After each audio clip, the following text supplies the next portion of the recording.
ఓం శ్రీ గణేశాయ నమః. ఓం శ్రీ సరస్వతియే నమః. ఓం శ్రీ గురుభ్యోం నమః. శ్రీ దత్తపురాణం ప్రథమ భాగంలోని 8వ అంశం, అవధూత యదుమహారాజు సంవాదం. నాయనా దీపక, ఒకప్పుడు ఉద్ధవుడు శ్రీకృష్ణ భగవానునికి నమస్కరించి దయచేసి ఆత్మతత్వం బోధించమని అడిగాడు. అప్పుడు వాసుదేవుడు ఉద్ధవునితో ఇలా అన్నాడు: ఉద్ధవ, ఆత్మతత్వాన్ని ఒకరు ఉపదేశిస్తారా? ఎవరి మటుకు వారు తెలుసుకోవాలి. మానవులు మంచి చెడ్డ విచక్షణ జ్ఞానం కలవారు. తమని తామే ఉద్ధరించుకోవాలి. ఆత్మకు గురువే ఆత్మ.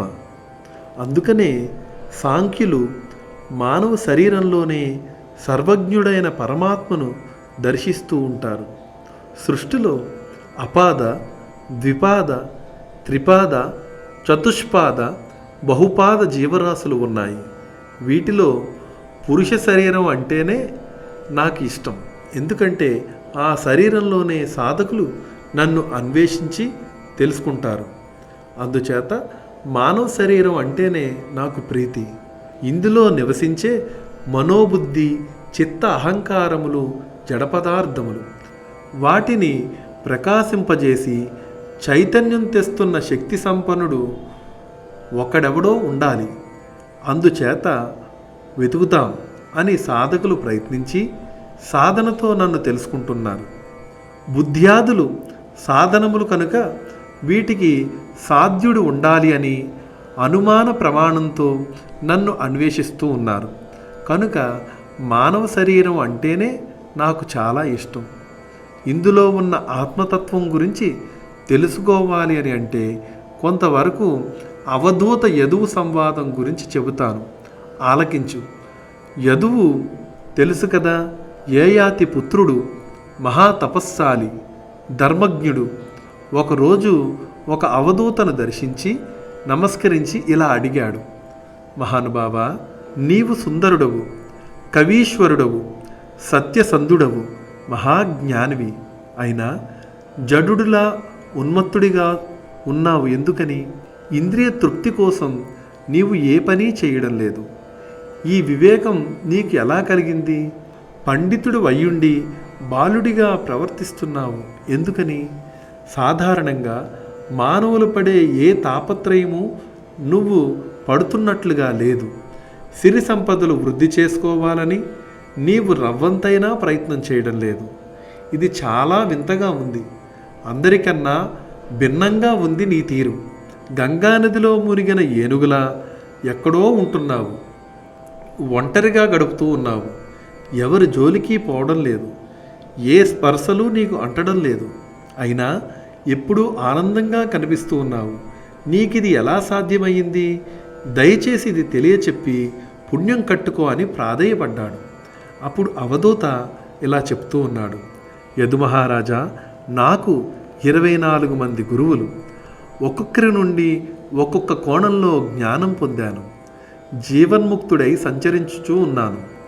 పంచభూతాలు, సూర్యచంద్రులు, అజగర కపోతములు, సముద్ర పతంగాలుగా, మధుకర గజాలు, మధుహారీ హరిణములు, మినపింగళలు, కురరబాకులు, కన్యకాసరకారులు, సర్పకీటక ఊర్లనాభాలు, ఇవి నా 24 గురువులు.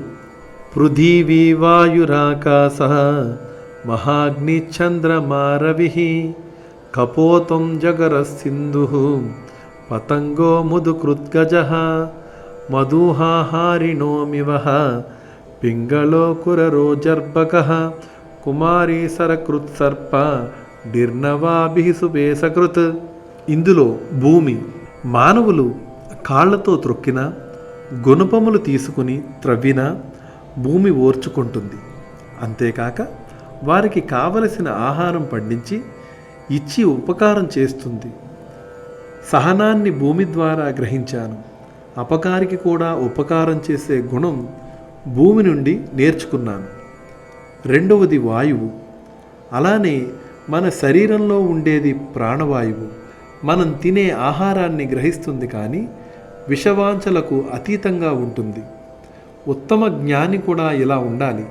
జ్ఞానానికి దేహం, దేహమునకు ప్రాణం, ప్రాణమునకు ఆహారం అత్యవసరం. ఇక శరీరమునకు వెలుపల సంచరించే గాలి శీతోష్ణ దుఃఖములను సమముగా చూస్తుంది. రకరకాల దుర్గంధాలను, సుగంధాలను సమంగా గ్రహిస్తుంది. అయినా గంధగుణం వాయువుకు లేదు. యోగి అయిన వాడు 2 గుణాలను వాయువు నుండి నేర్చుకోవాలి. పంచభూతాత్మక శరీరంలోకి ప్రవేశించినా ఆ గుణాలు అంటకుండా చూసుకోవాలి. దీన్నే నిర్దేపత్వం అంటారు. దీన్ని గ్రహించాను వాయువు నుండి. 3వది ఆకాశం. ఆకాశం నుండి సర్వవ్యాపకతత్వమును, సర్వబ్రహ్మతత్వమును, అభంగత్వము, అసంగత్వము గ్రహించాను. 4వది జలం. జలం నుండి నిర్మలతత్వం, స్నిగ్ధత్వము, మధురత్వం, పావనత్వం నేర్చుకున్నాను. ఇవి గ్రహించిన యోగులు తమని తలుచుకున్న వారిని పావనం చేయగలుగుతారు. 5వది అగ్ని. అగ్ని మహా తేజస్వి, సర్వభక్షకుడు, అయినా సర్వదా పవిత్రుడు, అందరికీ ఆరాధ్యుడు. ఈ లక్షణాలు యోగి అగ్ని నుండి గ్రహించాలి. అగ్ని ఏ వస్తువును ఆశ్రయిస్తాడో ఆ రూపంలో మాత్రమే ఉంటాడు. పరమాత్మ కూడా ఏ జీవిలో ఉంటే ఆ రూపం ధరిస్తాడని గ్రహించాను. అగ్ని ఉన్నప్పటికీ ఒక్కోసారి కంటికి కనిపించదు. అలాగా జీవికి జన్మాది వికారాలు నిత్యమే అయినా ఒక్కొక్కప్పుడు కాలగతిలో మరుగున పడి ఉంటాయి. ఇవి నాకు పంచభూతాలు ఉపదేశించిన బోధ, నేను గ్రహించిన తత్వం. 6వది చంద్రుడు. చంద్రుడు వృద్ధి క్షయములకు లోనవుతూ ఉంటాడు. అవి అతడు కళలే గాని అతని పూర్ణ రూపం కాదు. అలానే షడ్భావ వికారములు శరీరమునకు మాత్రమే కానీ ఆత్మకు కాదు అని చంద్రుడి వలన తెలుసుకున్నాను. 7వది సూర్యుడు. సూర్యుడు ఒక్కడే అయినా అనేక జలాశయాల్లో నివసించి అనేక ప్రతిబింబములుగా కనిపిస్తాడు. అంటే ఆత్మ ఒక్కటే అయినా అనేకంగా కనిపిస్తుంది అని గ్రహించాను. అంతేకాక సూర్యుడు శుభ్ర అశుభ్ర భేదాలు లేకుండా సర్వత్రా విరాజిల్లుతూనే ఉంటాడు. అన్ని రకాల జలాలను స్వీకరిస్తాడు. పరిశుభ్రపరిచి వర్షంగా కురిపిస్తూ ఉంటాడు. కానీ అతడి చేతులకి మలినం అంటదు. సూర్యుడు నిత్య పరిశుభ్రుడు. యోగి కూడా ఇలాగే ఇంద్రియాలతో సుఖదుఖాలన్నింటినీ సమదృష్టితో చూడాలని, వాటికి అతీతుడుగా నిత్య శుద్ధుడుగా ఉండాలని తెలుసుకున్నాను. సూర్యుడి నుంచి ఇదంతా గ్రహించాను. యయాతి నందన, తక్కిన 17 మంది గురించి చెబుతాను, తెలుసుకో. ముందుగా కపోతం గురించి విను. కపోతం ఒక అడవిలో ఒక చెట్టు మీద గూడు కట్టుకుని కపోత దంపతులు సుఖంగా జీవిస్తూ ఉన్నాయి. అనుక్షణము కలిసిమెలిసి తిరుగుతూ ఆహారం సంపాదించుకుంటూ ఆనందంగా అన్యోన్యంగా ఉంటూ కులాసాగా తమ జీవితాన్ని గడుపుతూ ఉన్నాయి. ఇంతలో కొన్నాళ్ళకి ఆడపావురం గర్భం ధరించి గుడ్లు పెట్టింది. వాటిని ఎంతో ప్రేమతో పొదిగింది. అన్నీ పిల్లలైనాయి. వాటి పెంపకంలో ఆ కపోత దంపతులు క్షణం తీరిక లేకుండా ఆనందాన్ని అనుభవిస్తూ ఉన్నాయి. ఎక్కడెక్కడికో వెళ్ళి రుచికరమైన ఆహారమును సేకరించి తెచ్చి ముక్కులతో అందించి సంబరపడుతూ ఉన్నాయి. పిల్లల కేరింతలు చూచి మురిసిపోతున్నాయి. ఒక రోజున కపోత దంపతులు అడవికి మేతకు వెళ్ళిన సమయంలో ఒక బోయవాడు ఆ చెట్ల క్రిందకు వచ్చి నూకలు చల్లి వల పన్ని దగ్గరలో ఉన్న పొదలో దాగి కూర్చుని ఉన్నాడు. పాపం అప్పుడప్పుడే రెక్కలు వస్తున్న పిల్లపావురాళ్ళు ఆ కొమ్మ ఈ కొమ్మ మీదకు దూకుతూ చెట్టు క్రింద పడ్డ వలలో చిక్కుకున్నాయి. ఆ సమయానికి కపోత దంపతులు వచ్చి ఆ సంఘటన చూచి బోరున విలపించాయి. కన్నతీపిని వదులుకోలేక ఆడపావురం పిల్లల్ని రక్షించుకుందామని వచ్చి తాను కూడా వలలో చిక్కుకుంది. భార్యా పిల్లలు వలలో చిక్కుకుని విలపిస్తూ ఉంటే మగపావురం భరించలేక వీళ్ళు లేకపోయినా నా జీవితం ఎందుకు అని తాను కూడా వలలోకి చిక్కుకుంది. పొద నుండి వచ్చిన బోయవాడు 2 రోజులకు సరిపోయే ఆహారం దొరికిందని సంబరపడుతూ అన్నింటినీ వలలో గట్టిగా బంధించి భుజాన వేసుకుని చక్కగా పోయాడు.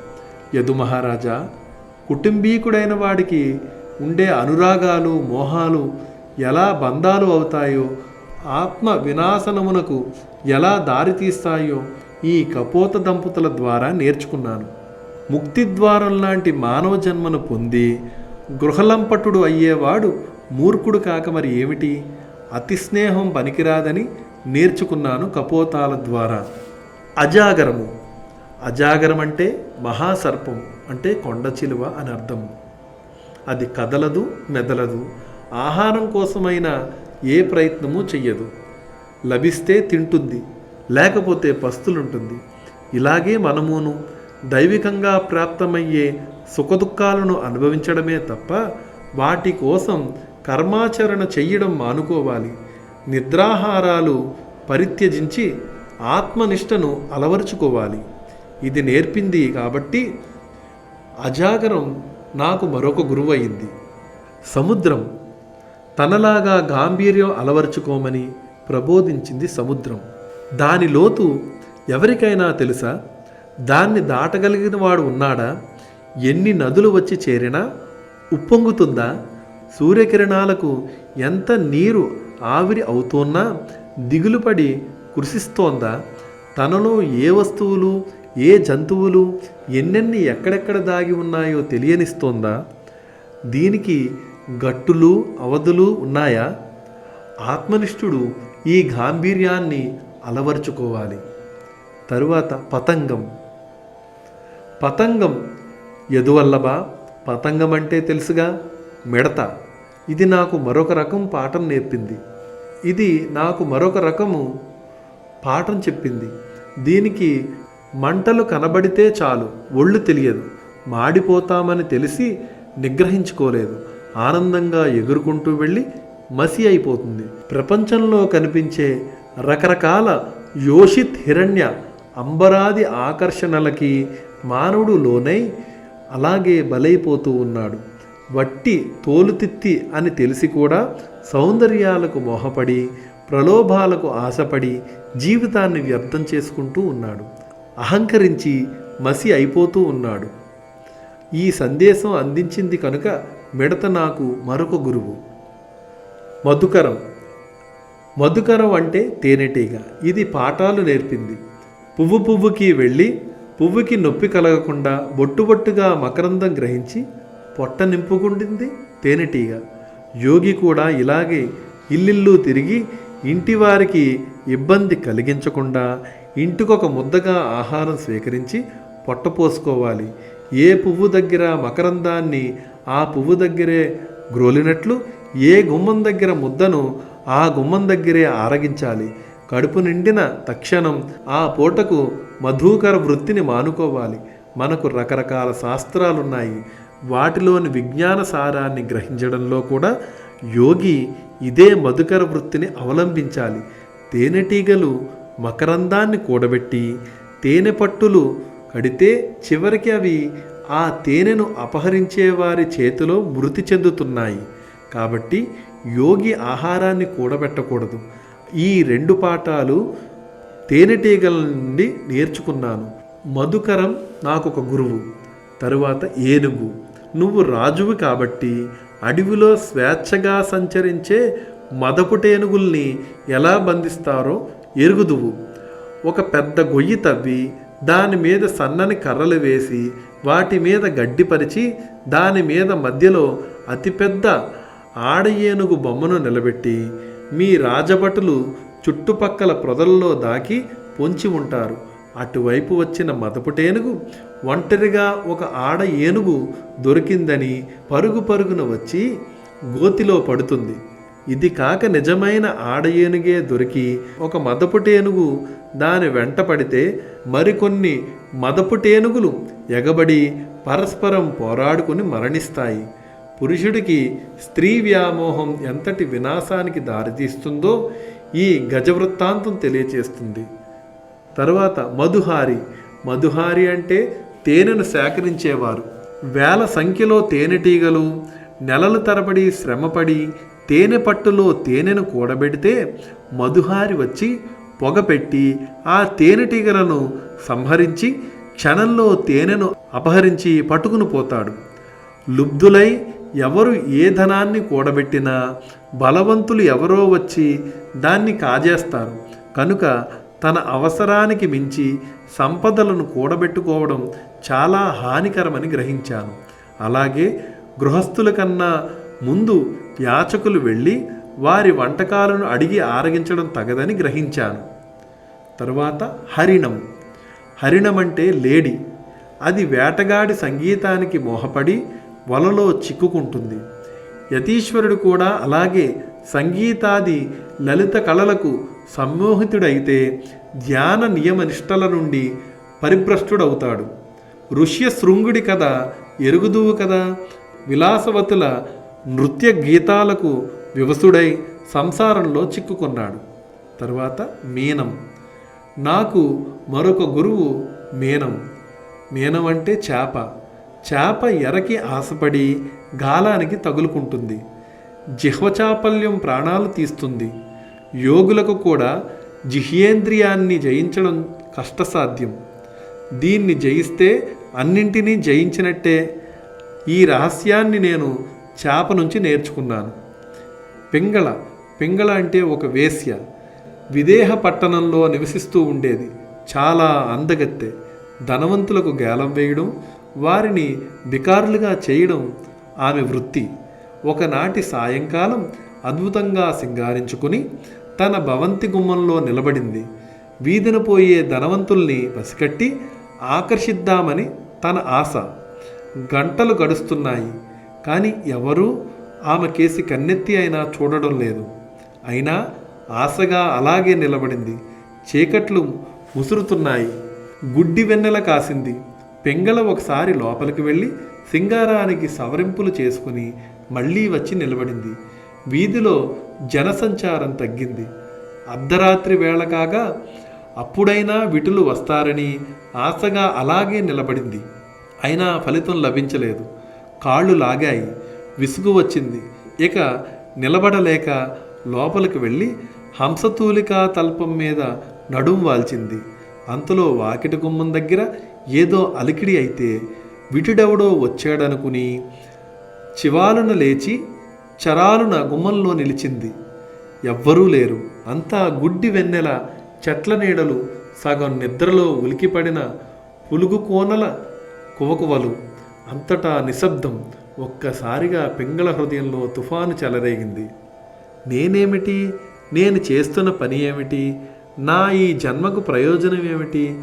ఎంతమందిని బికారుల్ని చేశాను, ఎంత కూడబెట్టాను. చచ్చిపోయేటప్పుడు ఇందులో ఎంత పట్టుకుని వెళతాను? ఎక్కడికి వెళతాను? నరకానికే. అక్కడ నేను అనుభవించే యాతనలేమిటి? నేను చస్తే ఒక్కడైనా అయ్యో పాపం అంటాడా? ఆలోచనలు ఉవ్వెత్తిన చెలరేగాయి. సమాధానాలు దొరికాయి. తన మీద తనకే అసహ్యం వేసింది. తన వృత్తి మీద జుగుప్స కలిగింది. వైరాగ్యబానుడు ఉదయించాడు. అయ్యో, ఎన్ని సంవత్సరాల జీవితాన్ని వ్యర్థం చేసుకున్నాను. ఒక్కనాడైనా హరినామ స్మరణ చెయ్యలేదే. అనంత సుఖప్రదుడు, మనశ్శాంతి కారకుడు అయిన భగవంతుణ్ణి చేరువలో ఉన్న పెన్నిధానాన్ని విస్మరించి ఎవడెవడో సుఖాలు ఇస్తాడని, విధులు పంచుతాడని ఎండమాముల వెంట తిరుగుతూ పరుగులు తీశానే. చీ, ఇక ఆ జీవితానికి స్వస్తి. ఇలా ఒక నిర్ణయానికి వచ్చింది. ఆ క్షణం నుంచి శేష జీవితాన్ని హరినామ స్మరణలో గడిపింది. ధర్మకార్యాలు ఆచరించింది. తీర్థయాత్రలు చేసింది. పాప పంకిలాలను ప్రక్షాళన చేసుకుని మనశ్శాంతితో తనువు చాలించింది. యదుపతి, ఈవిడ జీవితం నాకు నేర్పిన పాఠమేమిటో గ్రహించావా? వైరాగ్యం సుఖప్రదమని తెలుసుకున్నాను. కురరం. మరొక గురువు కురరం అంటే లకుముకి పిట్ట. ఇది ఎక్కడో ఒక మాంసపు ముక్కను సంపాదించి ముక్కున కరుచుకొని గూటికి ఎగురుతోంది. మరొక పెద్ద పులుగు చూసింది. లకుముకిని వెంటాడింది. ఈ చిన్న పిట్టకు భయం వేసింది. మాంసం ముక్కను వదిలేసింది. పెద్ద పులుగు దాన్ని తన్నుకుపోయింది. బ్రతుకు జీవుడా అనుకుంది లకుముకి. రాజా, గ్రహించావా? మరొకరి కన్ను కుట్టే వస్తువు మన దగ్గర ఉంటే అది మన ప్రాణాలకే ముప్పు. బలహీనుడు ఈ రహస్యం తెలుసుకోవాలి, లేదంటే ఆపదల్లో పడతాడు. తర్వాత పసిబాలుడు. పసిబాలుడు నాకు పరమ గురువు. చీకు చింత లేకుండా కేరింతలు కొడతాడు. తన ఆటలేవో తనవి, తన ఆనందమేదో తనది. మిగతా ప్రపంచం ఏమైపోయినా అతడికి పట్టదు. అవధూత కూడా ఇలాగే ఉండాలి. ఈ సృష్టిలో నిశ్చింతగా ఆనందించేది వీరిద్దరే. ఒకడు అమాయకుడు, మరొకడు మాయాతీతుడు. తర్వాత కన్య. కన్యకా వృత్తాంతం ఏమి నేర్పిందో చెబుతాను విను. అనగనగా ఒక ఊరు. ఆ ఊళ్ళో ఒక కన్యక. రూప యవ్వనవతి, గుణవతి, శీలవతి. పెళ్లి సంబంధాలు వస్తున్నాయి. చూస్తూ ఉన్నారు, వెళుతూ ఉన్నారు. ఇంకా ఏదీ ముడిపడలేదు. ఒక రోజున తల్లిదండ్రులు ఏదో పని మీద గ్రామాంతరం వెళ్ళిన సమయాన పొరుగురు నుంచి మగపెళ్లివారు వచ్చారు పిల్లను చూసుకుందామని. వరుడు, అతని తల్లిదండ్రులు, బంధుమిత్రులు ఒక 5 మంది వచ్చారు.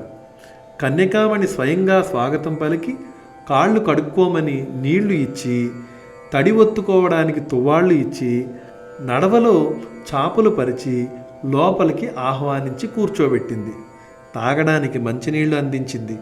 ఇప్పుడే వస్తాను ఉండండి అంటూ వంటగదిలోనికి వెళ్ళింది. ఏదైనా పలహారం చేసి పెడదామని డబ్బాలు వెతికి వరిపిండి తీసి పళ్ళెల్లో పోసి 2 చేతులతో తడిపి ముద్ద చేస్తుంది. ఆ కదలికలకి గాజులు గలగలలాడాయి. ఏదో చేస్తున్నామని అతిథులు గ్రహిస్తారని ఒక్కొక్క చేతికి 2 గాజులే ఉంచి మిగతావి తీసేసింది. అవి కూడా ఒకదానికి ఒకటి తగిలి వృధ చేస్తున్నాయి. అప్పుడు ఒక్కొక్క గాజునే ఉంచుకొని గబగబా పిండి కలిపి జంతికలు వండి పెట్టింది. మగపెళ్లివారు అమ్మాయి పనిమంతురాలు అని గ్రహించి సంబరపడి మరొక రోజు వచ్చి మీ నాన్నగారితో మాట్లాడుతాములే అని చెప్పి బయలుదేరారు. తరువాత ఏమైందో వదిలివేద్దాం, ఇప్పటికీ ముక్క చాలు. యదువీరా, ఏమైనా గ్రహించగలిగావా? 10 మంది ఒకచోటే చేరితే గాజులలాగా గలగలలాడటము కలిగించుకోవడమే తప్ప పరమార్థం ఏమీ ఉండదు. 2 ఉన్నా వృధా సంభాషణలతో కాలయాపన జరుగుతూ ఉంటే అక్కడ ఒరిగేది ఏమీ ఉండదు. అంచేత నిరాటంకంగా ధ్యానం సాగాలంటే, అంతర్దృష్టి విస్తరించాలంటే సాధకుడు ఒంటరిగా ఉండాలి.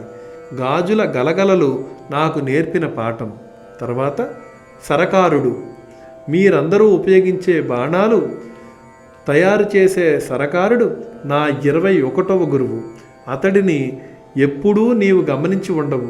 బాణం తయారు చేయడం చాలా క్లిష్టమైన విద్య.